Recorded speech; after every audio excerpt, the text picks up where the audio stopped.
Okay, so we're on, yesterday we got to page 254, and so if you look in the middle of the page, now, just before you look at the middle of the page, go back to the previous page for a second. On page 252, it says Vayitain, page 252, it says about 8 lines from the top. It says Vayitain Perik Memhei Pasuk Beis. Vayitain es kolo bivchi. Yosef starts crying. Vayishavu Mitzrayim Vayishma Beis Paro. So it says that Egypt and Paro heard about Yosef's crying. So we said, how did Paro hear about his crying? Either word got out that Yosef was crying, or he was crying so loud that they heard it outside. But there was some intense crying which Paro heard about. Now, if you look on this page, on page 16, page 254, Pasuk 16, right in the middle of the page. So it says, "V'hakol nishma beis Paro leimor bo'u achei Yosef." The message got to Paro's house that Yosef's brothers have arrived. Vayitav be'inei Paro ve'nei avodav. Paro and his servants are all happy to hear about this. Now, what is it they're happy to hear about? Yosef's brothers have arrived. What are they happy to hear about? Why does that make them happy? What does Rashi say? They're happy that before they thought he was just a slave. Oh, now they say he's got a pedigree. It's not just some slave ruling over us. Good, comes from a prominent family. Okay, good. More than that, it could very well be that they're happy that, well, if one Yosef has been good for the country, imagine what a whole family of Yosef is going to do here. Right? One Yosef has been very good. Imagine what a whole family is going to do here. Okay, but I think there's something else here. You see, Paro heard crying that we were told 14 psukim ago. Now, can you imagine who's the what do you call it? The finance, the guy that's in charge of the bank, American bank. What's it called? The guy's in charge of the bank. FBI. No, man. Federal Reserve. The Federal Reserve. The Federal Reserve. What's that? IRS. No, the Federal Reserve. But they got. Who prints the money? Stop. What's the guy's name? There's a position. He's called as a position. Alan Greenspan was the. Chair of the Star. The not Chair of the the Fed. chair. Jerome Powell. The Jerome Powell. Who is it? Now it's Jerome Powell. Jerome. Jerome Powell. They call him J Powell. How do you spell? What's his last name? He's the head chairman of the Federal Reserve. What's his name? What was Alan Greenspan? It's Federal Reserve. What's this guy's name? J what? J Powell. Powell. P-O-W? Powell. I think he's Chinese. P-O-W-E-L-L. Oh, Powell. J. Powell. All right. Now imagine that the president of the United States hears that the head of the Federal Reserve is crying hysterically. All right. Why is the head of the Federal Reserve crying hysterically? All right. So all of a sudden, Paro here's Yosef, who's his economy minister, who's running the whole country. Paro's doing nothing but partying, and and Yosef's running the entire country. There's word out that Yosef is crying hysterically, right? And then they say to him, "Oh, it was a long-lost reunion, an emotional reunion with his brothers." Oh, good. Oh, good. So you can imagine that Paro, and Paro says, oh, he hears that Yosef's brothers, oh, that's what it is. Boy, okay. Everybody back, give me the booze. Back to the party. Okay, I thought we had a crisis here. Okay, so Paro says to Yosef, okay, Vayomer Paro Yosef, Emor lachacha zos asu, Tanu es be'irchem olchu bo arza Canaan. Load up your donkeys and come to the land of Canaan, and bring your fathers. And he goes through a whole speech over here. Bring your fathers, and I'll give you the best land of Egypt, and you'll eat the fat of the land. And what he called v'zos take. He tells them go send up. What do you call it? Go do make it comfortable for your family. Let them come in. We're going to welcome them with open arms. So Rabbi Victor Miller points out, we see from here, because later on the Torah is going to say, don't torment an Egyptian. Lo sesa'ev Mitzri. And a Mitzri is allowed into the Jewish people, right? There are other nations are not. Who's not allowed into Jewish people? Amalek. Amalek is never allowed into Jewish people. The Egyptians are. They're allowed into the Jewish people after 3 generations. An Egyptian converts after 3 generations, his children can marry into Jewish people. Part of that is a reward for Paro over here. You were welcoming to the Jewish people, so we can, and the Torah says, because they hosted you. I mean, you know, there's hosting and there's hosting. I mean, they hosted you with whips, right? Hosting you with whips and making you build with mortar in a boiling hot Egyptian sun is not what I call proper hosting, right? It's not good, but they hosted you. You see that Paro welcomed them originally. Everything gets paid back in life. Everything gets paid. Generations later, the Torah says, they did host you. That has to be paid back. And not only that, some of the Egyptians, as a result of this, ended up God-fearing. Because we see that in the plagues, it says, Hayore is to Hashem. The Egyptians who feared God, they brought their wildlife into the house. They brought their cattle in when they were warned there's going to be. So all of that is a result of this. That means everything that a person does, there's nothing that goes, nothing is ignored. Everything is noticed. Everything, there's going to be either positive payback, negative payback. One way or another, there's going to be some sort of consequence. Paro welcomes them into Egypt. It's a very says, I'll give you the best of the land, and so on and so forth. At that point, it's registered, and there's going to be down the line. There's going to be some sort of return for Paro's investment over here. Okay. Now, Yosef, in the bottom of page 254, last word. So Yosef sends to his father, and it says like this: Ula aviv sholach kazos, asora chamorim nosi mituv mitzrayim, 10 donkeys carrying the best of Egypt. Ve'eser asonos, 10 donkeyettes nosim bar v'lechem u'mozol la'aviv v'derech, carrying food and provisions for the trip. Now you take a look at Rashi. Top Rashi, right column, top line. Mituv mitzrayim. What was it that he sent? Right, the Torah says he sent 10 donkeys loaded with the best of Egypt. What does that mean? Matzinu b'Gemara, Gemara says, Sheshalach lo yayin yoshad. He sent them aged wine. Shedas zekedim nocha imenu. Elderly people, they're comforted by aged wine. Right? And what does that mean? Okay, aged wine is supposed to be the best wine, obviously. The older the wine, the better it is. They actually found a bottle of wine. This was documented. There was a bottle of wine that they discovered from the time of Napoleon. This was in England. It was a bottle of wine. They discovered a bottle of wine from the time of Napoleon. So they invited all the lords and ladies to come. They're going to crack open this bottle of wine and they're going to taste it. You know, what do you call it? And they all came in their, their tuxedos and their evening gowns, and they're coming in for this big wine tasting. And sure enough, out of a scene out of Monty Python, the waiter, he comes in with the wine on the thing, he comes in and he's, here he is with this fancy bottle of wine, and he slipped on the fancy marble floor, and the bottle of wine cracked and shattered on the ground. And without a moment's hesitation, all the fancy lords and ladies dove down on the ground to lick it to see what Napoleon wine tasted like. And then a couple of people ended up having stitches because they got glass in their tongue probably, but without a moment's hesitation. And there's a tremendous Musar Haskell, by the way. Tremendous Musar Haskell. Wow. There was a guy who was a vice president of a bank. And this guy started getting interested in Yiddishkeit. And one day he decided he's going to start keeping Shabbos, putting on tefillin, and he's going to wear a yarmulke. He thought to himself, I can't wear a yarmulke because it's too hard to wear a yarmulke. What are people going to say, this, that, and the other? And he decides, I'll wear it at least when I eat.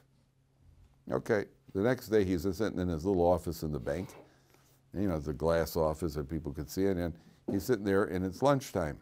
And he pulls out his lunch and he pulls out his yarmulke and he's like, I don't know if I could do this, put on a yarmulke. Because, he's sitting there going back and forth. And just then one of the major wealthy clients of the bank comes walking in, the paper bag full of gold coins that he wants to deposit, put in a safety deposit box. And as he walks in, the bag breaks open. And these gold coins scatter all over the bank. And without a moment's hesitation, all the bank employees and all the fancy people dive down on the ground to try to gather up these gold coins to give these important coins. The guy got to get them back. And this guy's looking, he says, if these people throw away all their pride and dignity for some gold coins, and they don't care what anybody thinks, right? So now I don't have to care what people think to put on a yarmulke. Right? So if the lords and ladies don't care what anybody thinks, they want to lick up some Napoleon wine. So you don't have to be so self-conscious about wearing a yarmulke. Nowadays, you certainly don't have to be self-conscious. Nobody's looking at you anyway because everybody's like this. Nobody looks at you. I have zero. On trains, planes, nobody even notices you nowadays, right? But we're always so worried. Oh, what are other people going to think? What are people going to think? If it's important enough, they're not going to think anything, right? Because they themselves don't think anything when it's important enough for them. True story, documented story. They jumped down on the ground to lick up the Napoleon wine. Right, so the aged wine is the finest wine. So the Gemara says that elderly people they're comforted by aged wine. So the plain meaning obviously is that an older guy has a good cup of wine. Oh, that's good. He has some wine. Oh, I feel so warm. Whatever it is that you feel good for. Okay. Well, why aged people? Why elderly people? Why are they comforted by aged wine? It reminds them of their age. Continue. And the older, it implies that the older you get, the sweeter you get. Oh, and it implies that the older you get, the better you get. The older you get, the better you get. And wine is one of those things that does not obey natural law. Wine goes against natural. All food, just about, that you leave, the longer you leave it, the worse it gets. Isn't that right? The longer you leave it, the worse it gets. Except for hanging salami, I know. But regular, or cheese, right? But regular foods, the longer you get it, the worse it gets. If you leave Pepsi out, it goes flat, right? That's not good. You leave wine out, aged wine has the potential to become better. Now, aged wine could also become worse. An older person, what happens to an older person in the world at large? In the world at large, an older person, you're usually up for most of the time, you're the big hawker, and you're the guy running the show. And as you get older, you haven't gotten any better, because all you've been doing is going to work all day for the last 60 years, 70 years. And at a certain point, you get the sense that you're kind of being shunted aside by the younger people. And the only reason anybody talks to you is because you give them money sometimes, and they're basically all waiting for you to die so they can inherit the pile. Right? That's usually it's the way it works in life. And older people become senile. If you haven't exercised the muscle atrophies. If you don't exercise your mind, so the mind atrophies. Where do we find an exception to that? To elderly Talmidei Chachamim, because they've been exercising their mind. So if it could be the physical body is going, but they're as sharp as could possibly be. Rav Steinman died at 104, 103. Rav Shach was 107. Rav Elyashiv was 102, 103. And they never lost an inch. They're not a thing. They didn't lose anything. The mind is still sharp. Maybe the body is physically dangerous. So in our value system, in Japan, when a person there's somebody who was working in Japan or Korea, was working in a hospital, and there was an elderly man in the hospital, and the doctor referred to him in feminine form. Referred to him, she needs an injection. The guy said, why did you say she? And this guy wasn't from, I think it was in Japan. He said, why did you say Japan or China? Why did you say she? He says, because once they're 80 years old, then they're referred to in the feminine form because they've deteriorated. Right? And in the Torah world, the older person is the more respect we have. The more respect we have. So Yosef is saying, so why does he send Yaakov wine? That's the plain meaning here. What's the depth? There's something underneath the surface, gentlemen. What's really going on? Yosef is sending Yaakov a message that I acknowledge you as the leader still. You've gotten better. The number 10 also, there's no kid says number 10, the Maharal says the number of perfection. That Moshe Rabbeinu was 10 amos tall. Number 10 always represents completion, perfection. So Yosef is sending a message to Yaakov. At one level, he's sending him a message. I acknowledge the fact that this is the way I can prove that I have remained loyal to the... Remember, Yaakov's got a concern. Yosef's been away for 22 years. He's been living in a den of iniquity for 20 years in Egypt. Where's Yosef holding now? Where is Yosef holding? He's the king of Egypt. Why can I imagine what he's gotten involved with? Yosef needs to send the message to I'll get to you one second. Yosef needs to send a message to Yaakov Avinu. Look at where I'm holding. I'm holding that I acknowledge you as even better than you were when I left you, which means I'm loyal to the entire system. Number one. Question, yeah, go ahead. How can the number 10 be perfect? Not perfect, it's a symbol of perfection. completion. It's a symbol of Yeah, yeah. perfection. But how can it symbolize that when we have like the 10 brothers selling their brothers? It's a good question, but that's what the Maharal says. He says that 10 is the number that represents completion, perfection. That's what the Maharal says. I don't know. I'm sure there are exceptions. Haman had 10 sons. You know, they were far from perfect. You know, I don't know exactly where it applies and how it applies. But that's what he says symbolically. Number one. Number two, Yosef himself is sending the number 10 as a message about himself. That I'm still at this point. I haven't lost anything. I mean, what I was is what I am. But there, I want to tell you something, an interesting Gemara. You've heard of Rabbi Shimon Bar Yochai, right? Okay, he was in the cave with his son, Rabbi Eliezer. Eliezer Rabbi Shimon. Eliezer, okay. At a certain point, and he was the Gadol Ador, he's one of the Gadol Ador. At a certain point, he was, the Gemara in Bab Metzia says, I think it's on Daf Pei 85, the Gemara says, he walked in, he saw a policeman looking for robbers. And he tells this policeman, the way you want to find out if somebody has been up to mischief at night, go into the local cafeteria and check the people. If you see somebody dozing off while he's eating at 10 o'clock in the morning, if he's tired, so if he's a Talmid Chacham, so chances are he's up late at night learning. And if he's a certain person, chances are he's up late, he has a night job. And if he doesn't fill any of these qualifications, he was breaking into houses, arrest him. So they said to Eliezer, they said, well, if you're so good at this, you should become a policeman. The government made him become a policeman, so he was arresting people. So Rabbi Yeshua ben Korcha, Rabbi Yeshua ben Korcha was the son of Rabbi Akiva. He had a son, Rabbi Yeshua ben Korcha. He's called Rabbi Yeshua ben Korcha. Korcha means the bald one. He was the son of the bald one. Rabbi Akiva, who was on the run from the Romans himself, he had a code name. It's called the bald one. Right? You didn't picture Rabbi Akiva that way, did you?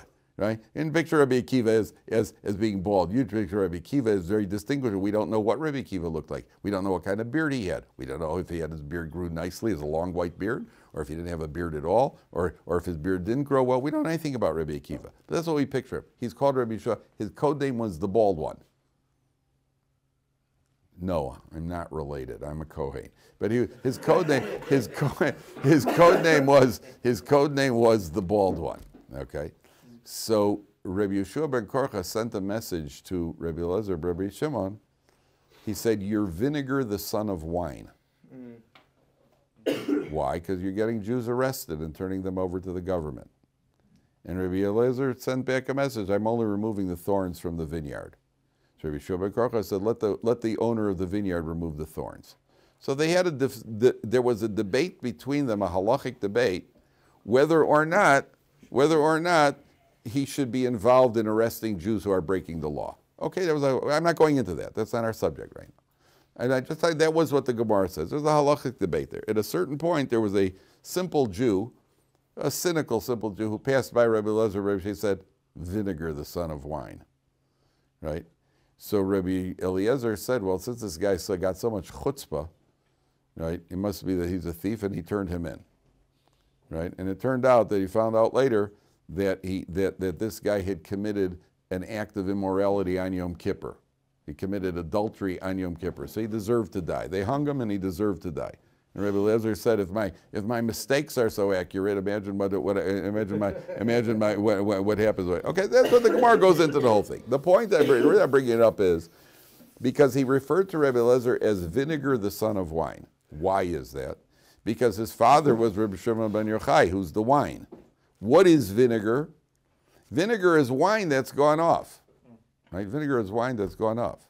Why is Yosef sending Yaakov 10 what he calls of wine? He's showing him that he's not vinegar. Yosef's showing Yaakov, I haven't turned to vinegar. I'm still wine. I'm still wine. You're wine and I'm wine. I haven't become vinegar. How does something, a friend of mine, Rabbi Yaakov Minkus, he said, how does wine become vinegar? Very interesting. How does wine turn to vinegar? You know why? Too much air. Too much air gets in. Too much air gets in and turns to vinegar. What's Yosef showing him? I've been hermetically sealed even in Egypt. None of that Egypt influence has affected me, and therefore I have remained wine. And that's why Yosef is sending him a message that he knows Yaakov's going to be pleased with the message. Okay? Now, they go to Yaakov and they tell him that Yosef is still living. Now, watch this. This is remarkable. Fourth line. Vayagidu lo lemor od Yosef chai v'chirumoshel b'chol eretz Mitzrayim vayafa glibo ki lo ha'amin lohem.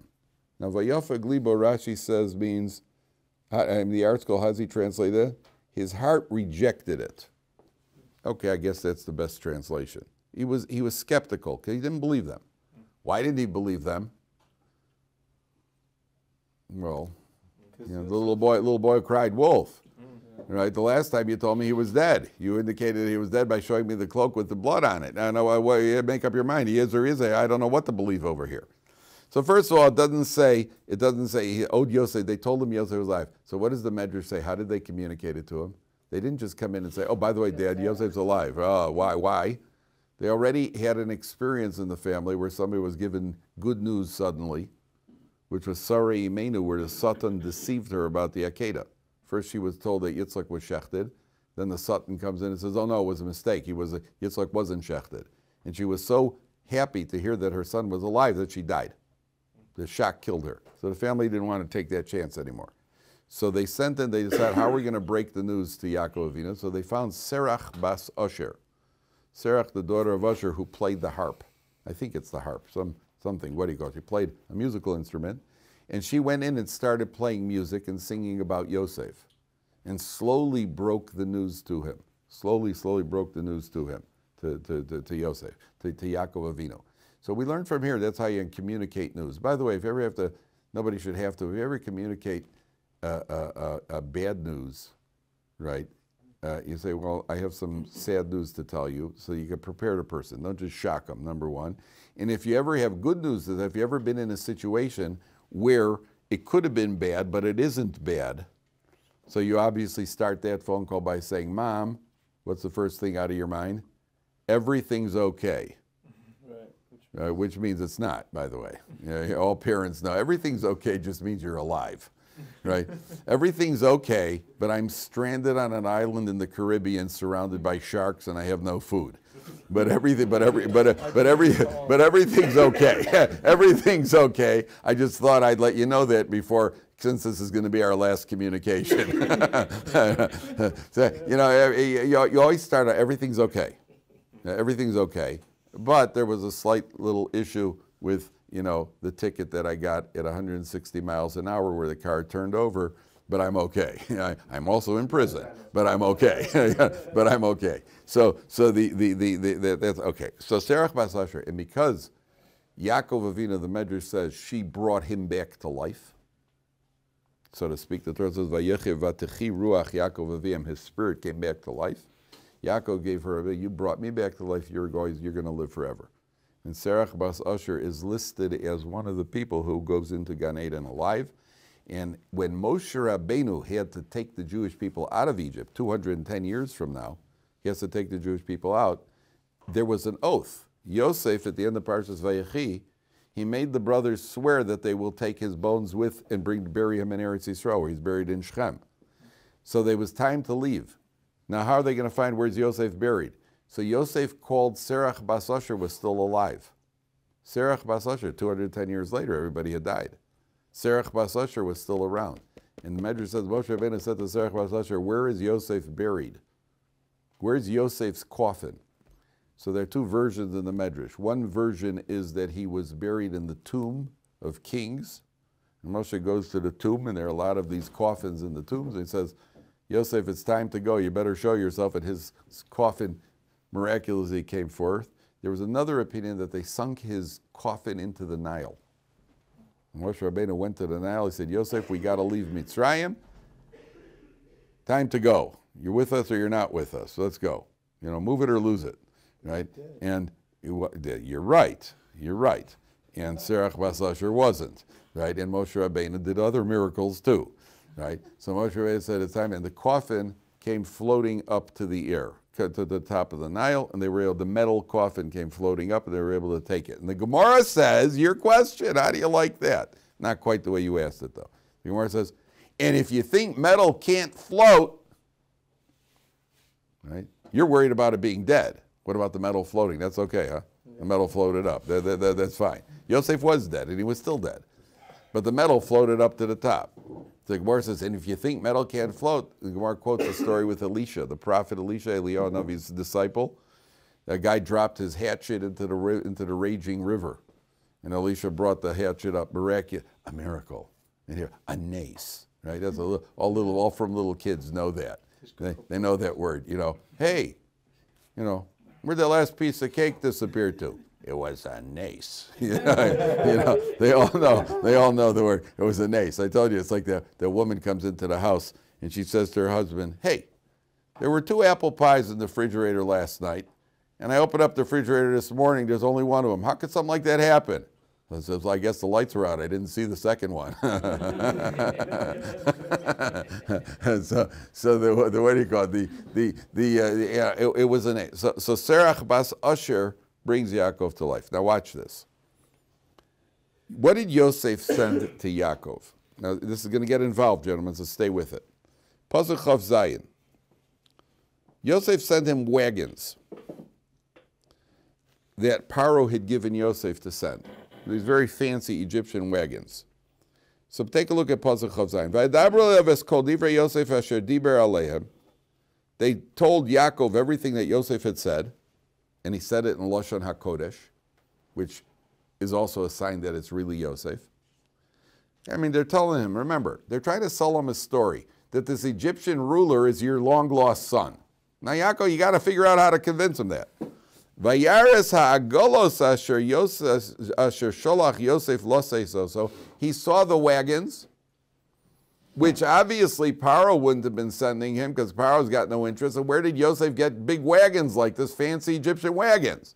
It must be that this is Taka, a guy who likes him and can send them wagons.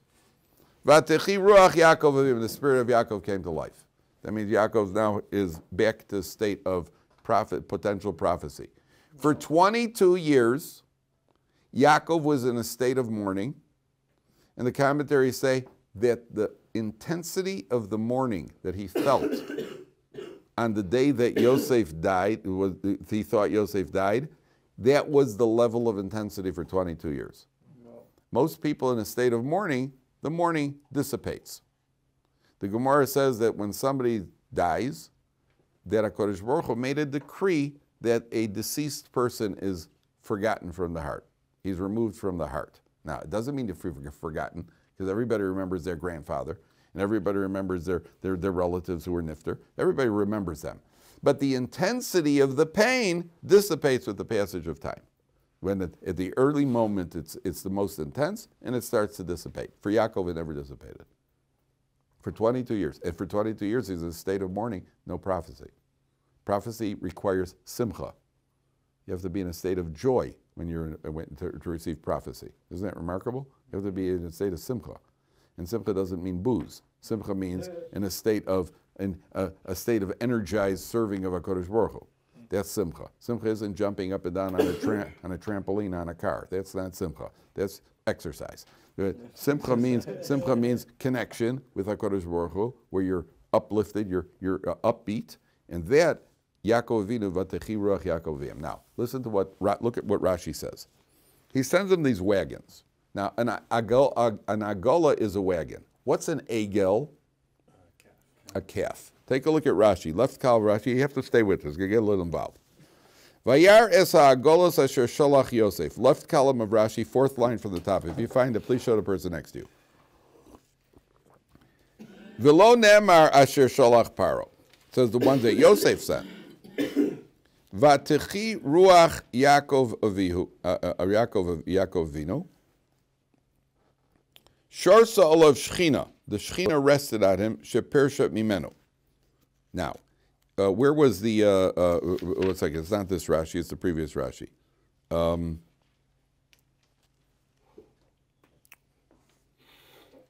Where's the Rashi where he said? Where did he send the wagons first? Where is it? Here on the Rashi on page 254. Vayiten le'er Yosef agolos. Where is it?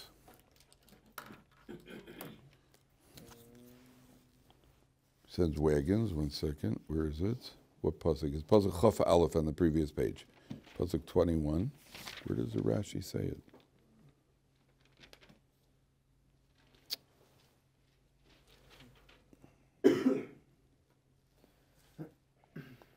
Oh, here we go. In Pasuk Chav Zayin. It's on this page. It's the second line from the top, not the fourth line. Es kol divrei Yosef. Siman masar lahem. Left column, page 256. Left column, second line from the top. Siman masar lahem. Yosef gave them a sign. B'ma haya osek keshepirish b'menu. What was he learning when he left? B'Parshas Egla Arufa. He was learning the section of the Torah called the Egla Arufa, the broken calf, which we'll explain what that is in a second.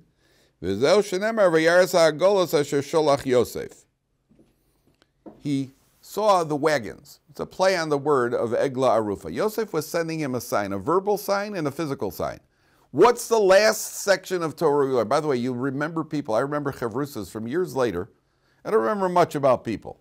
You don't remember something, conversation we had. Something that I learned with the chavrusa, something you learned with the chavrusa, you're going to remember it for years.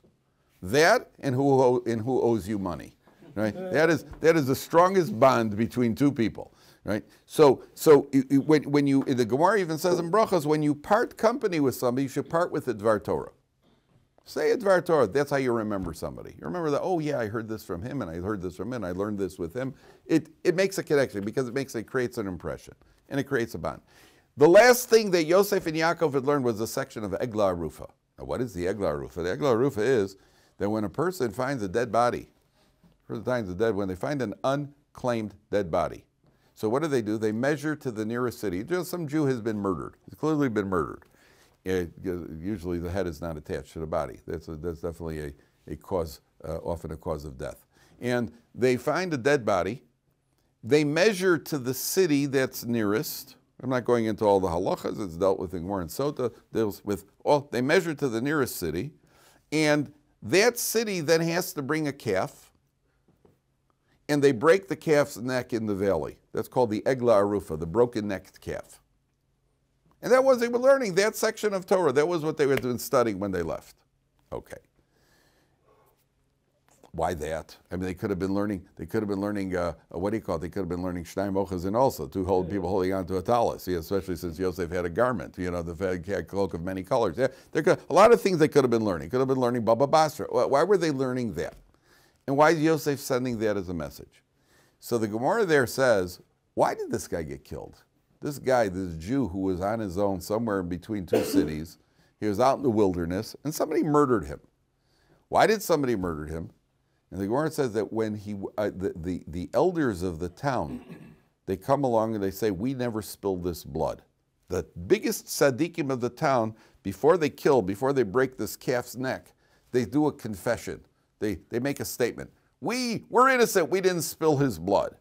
The Gemara says, I mean, would you think that members of the Sanhedrin were blood spillers? Why is it? It says, we didn't let him go without escorting him. Something what we call to be malava, to escort your guest out of the house. You're supposed to escort a guest out of the house.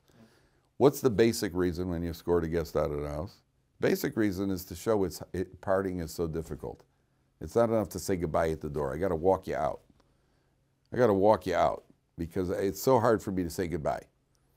Some people do it because I want to make sure you leave, right? But that's not what you do it because parting is sweet sorrow, such sweet sorrow. So you escort the guest out, and the Gemara says when you escort a guest, you have to escort at least Dalet Amos. I know some people have a Dalet Amos marker right in their hallway. Okay, Dalet Amos, I'm done, did my mitzvah, right? But you're supposed to escort him at least Dalet Amos. Why? The idea behind it is, in a person who's escorted Dalet Amos is protected. Why? Because if a bandit, a highwayman, or a bad guy sees this guy, and they see that he's been escorted, so then they know there's going to be accountability here. That somebody cares about him, somebody's going to be asking about him, and then chances are they're going to find out, they're going to investigate, this guy's going to get into murder, get in trouble. So when he escorts somebody out, you're affording him protection. So there are two approaches here. Now, when Yaakov, when's the last time he saw Yosef? When's the last time Yaakov saw? When was the last time he saw Yosef before this? Stay with us. Sent him out to the field. Send him to the brothers. Did he escort him or he didn't escort him? Oh, there are two different opinions here. There's one opinion that Yosef is sending Yaakov a sad message. He's saying, Dad, you know why this happened? Because it's the same theme as the Eglah Arufa. This, that we've suffered and been separated, because you didn't escort me. That's one opinion. The other opinion is that he was sending him a message that Yaakov did escort him. And he was saying, the reason I'm alive in spite of everything and I didn't get killed is because you did escort me. There are two opinions here. Now, I want to ask you a question. I understand that Yosef, after 22 years, would be sending Yaakov Avinu a happy message. Dad, I want to tell you, it's because of you that I'm even alive. Because here's the Eglah Arufa. Because we were studying Eglah Arufa, you escorted me out, and therefore I'm alive. That would make sense. Why in the world would Yosef, at the moment that he's finally sending a message, oh, by the way, Dad, just one thing, it's all your fault. Why would he send him a message like that? What reason in the world could he possibly send him a message like that? Does it show him he's still learning Torah? That's the plain meaning, that he's still connected to Torah, is the plain meaning. But at a deeper level, why according to the commentaries, that he's sending him a sad message? Why would he want to send him a sad message? At this point, yes, not a sad message. What's the answer? The answer is for the same reason that they brought in Serach Bas Asher. What's Yosef concerned about? Yosef is concerned that the happiness of finding out that Yaakov's alive can actually kill him. So what does he do? He sends a message that's going to counteract the sadness, the happiness. He wants to make sure it's not, it's like if I tell you, by the way, I got some good news and some bad news. Which one do you want first? Good. The good news? Okay. You want a lot of money. You want a lot of money. I'm going to tell you the bad news first, right? Your mother-in-law is going to be coming today. Ooh. And she's bringing you $10 million. Oh!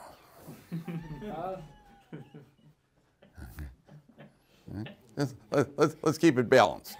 Right? I just want you to know. Your mother-in-law is coming for an extended visit with $10 million. Could we make it $5 million and somebody else? It's a joke. It's a joke, gentlemen. It's a joke. I told you, I got along. My mother-in-law was a wonderful lady. We got along great. We lived 6,000 miles apart, but we got along great. No, she was a wonderful. She was a wonderful lady. And we never had any issue. We only had one argument. One argument, which was how to split. We wanted to buy a lottery ticket, a joint lottery ticket. That was lottery in Columbus at the time was $80 million, and we got into an argument before buying the ticket on how to split it. It's almost like Shaimo the Tatalis, because she said, okay, if we split it, we'll split it 3 ways. Because she has 3 children, my wife and 2 brothers. So we'll split it 3 ways. I said, no, Ma, that's not the way it works. We split it 2 ways. You do what you want with your half, I'll do what I want with my half.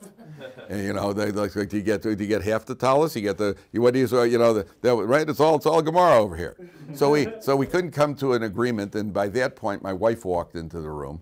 And she refused to let us buy a ticket at all, so we blew it. So someone's walking around with my $40 million over there. That was the only argument we ever had, right? Because we were trying to sneak it out before my wife got it. She said to me, Dovid, go out and buy a ticket.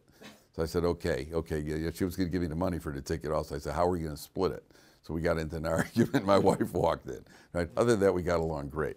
So the Meforshim say, all joking aside, Yosef was so well thought out that he realizes the potential danger of hearing the good news, he's got to counteract it. And therefore, Yosef sends him a negative message so that Yaakov Avinu, something is going to be there as a counter. That's what the Meforshim say. Other Meforshim say, no, he's sending him the good news. He's like, Dad, the reason that we even have a reunion is because, because you did escort me, and that protected me. In other words, I wasn't harmed. In the end of the day, I wasn't harmed after 22 years. That's what the Meforshim say. Okay. All right, we'll leave it over here. We'll continue next week with the grand meeting. Okay? Be'ezer Hashem.